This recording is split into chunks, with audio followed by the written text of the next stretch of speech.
Hello YouTube, and let's dive straight into this project with the Woodgrain Pockets. I'm using the Woodgrain paper from Tim Holtz, some Collage Medium and a little drop of Vintage Photo, the distress paint. Mix your Collage Medium and your drop of the distress paint very well and smear it down on the Woodgrain paper with a palette knife. Some areas were too thick to my liking, and so I used a baby wipe to smear in the Collage Medium. That is to get the product into the grooves of the Woodgrain paper. After wiping the Woodgrain paper, make sure to dry your layer.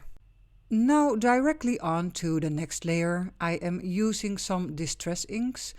I am working with the Vintage Photo and the Faded Jeans, and it's just to put a layer down and give it some color and some new direction.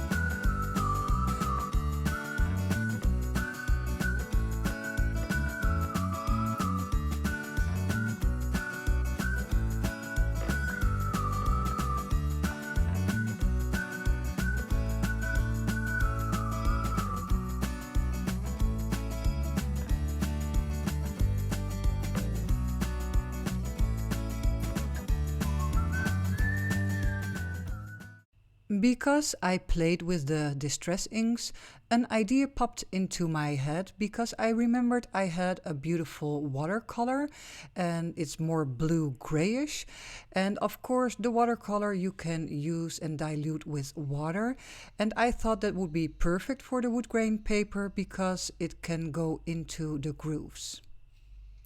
What I'm doing with the watercolor is I am applying it with a brush and I'm diluting it with some water, and then it's up to you to see what you like or do not like.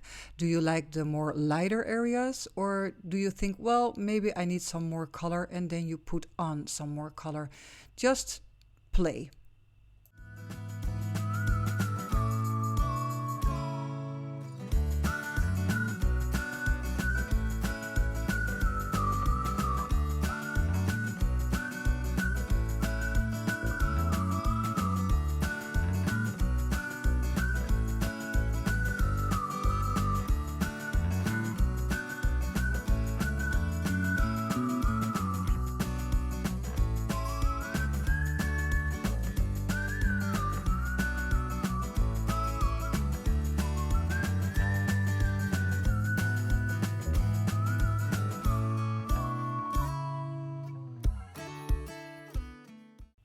I really enjoy working with the Woodgrain paper. I am really amazed by all the beautiful texture that you can see but also can feel.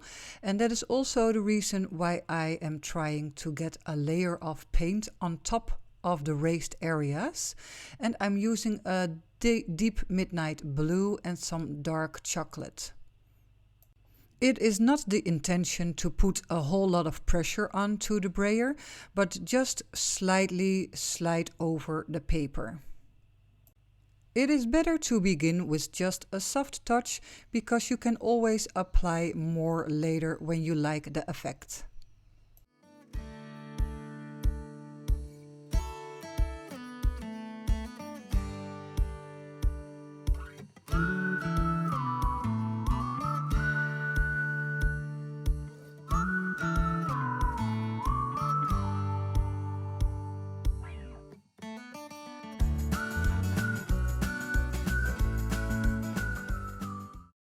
After the Woodgrain paper dried, I am cutting up some strips just to make a frame, a photo frame, or in this case some pocket frames to work with. You can see that the middle section of this folio is a little bit wider than the left and the right section, so I cut the strips for the middle section a little bit wider. And because of the left and the right sections are a little bit more narrow, the strips are also narrow.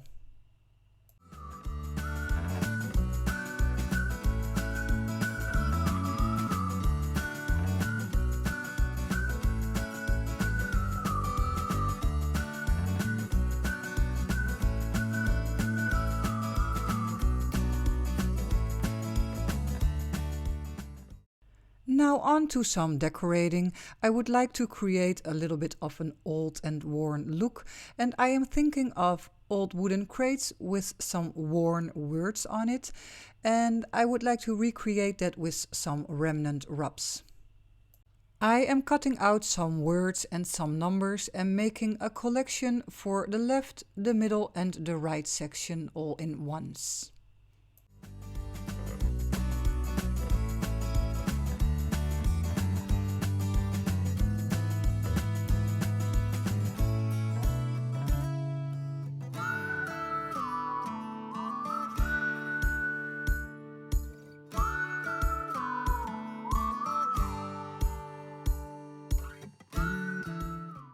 Time to get those remnant drops on. I am removing the white backing, placing the foil on top of the wood grain and just press down with your wooden stick.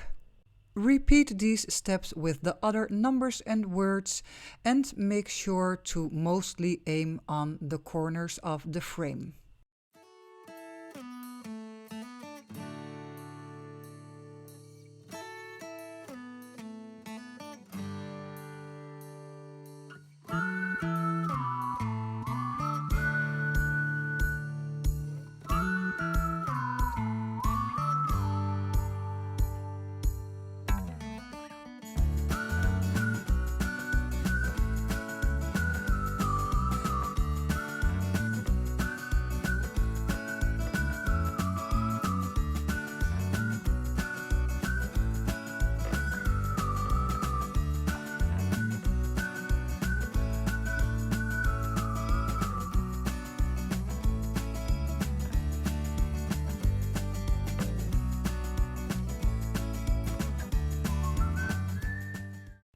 For the middle frame I am using a snapshot.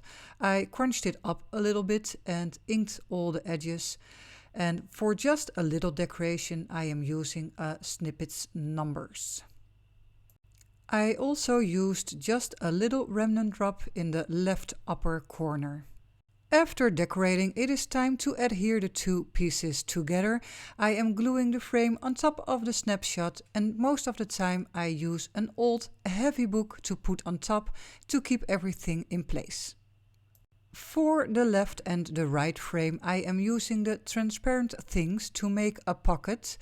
I am going to place it right behind the frame, and behind that there will be a piece of paper, one of the backdrops. You do not have to cut your paper into the perfect size, just use your ruler and eyeball the size that you want.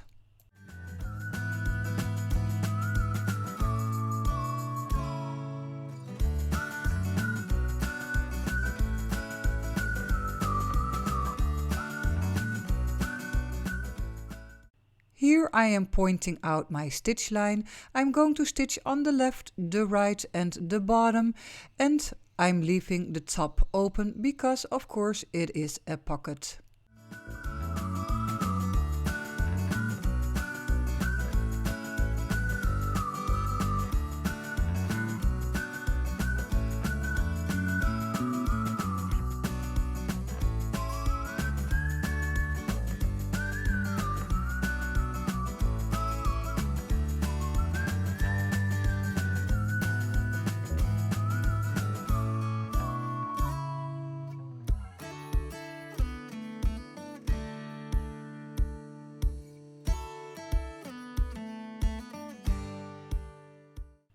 I also made some mini collages that go on top of the transparent pockets.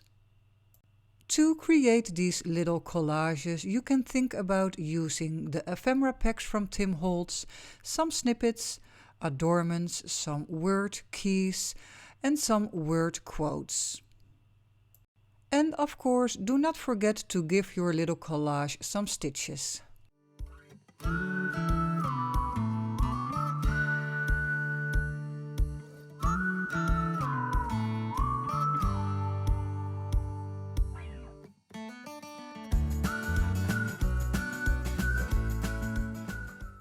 To even give the wooden frames a more authentic look, I'm going to use the hardware heads from Tim Holtz to put on the corners. Before gluing them down, I already gave them an aging technique with some alcohol ink and some gesso and some paints.